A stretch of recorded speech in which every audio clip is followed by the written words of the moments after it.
আমি আমি শুভেন্দু অধিকারী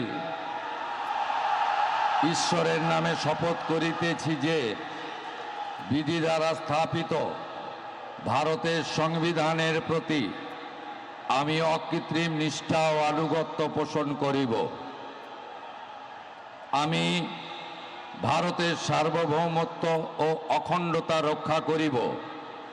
পশ্চিমবঙ্গ রাজ্যের মুখ্যমন্ত্রী রূপে আমার কর্তব্যসমূহ নিষ্ঠাপূর্বক এবং বিবেকসম্মতভাবে নির্বাহ করিব এবং ভয় বা পক্ষপাত, প্রীতি বা বিদ্বেষ রহিত হইয়া সকল শ্রেণীর জনগণের প্রতি সংবিধান ও বিধি অনুসারে ন্যায় আচরণ করিব।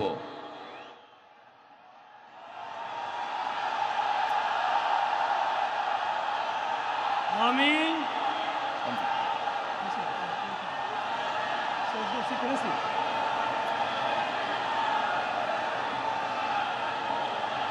আমি শুভেন্দু অধিকারী ঈশ্বরের নামে শপথ করিতেছি যে পশ্চিমবঙ্গ রাজ্যের মুখ্যমন্ত্রী রূপে যে কোনো বিষয় যাহা আমার বিবেচনার জন্য আনীত হইবে বা আমি জ্ঞাত হইব, তাহা মুখ্যমন্ত্রী রূপে আমার কর্তব্যসমূহের যথাযথ নির্বাহের জন্য যেরূপ আবশ্যক হইতে পারে তদ্গতিকে আমি প্রত্যক্ষ বা পরোক্ষভাবে কোনো ব্যক্তি বা ব্যক্তিগণের নিকট জ্ঞাপন করিব না বা প্রকাশ করিব না।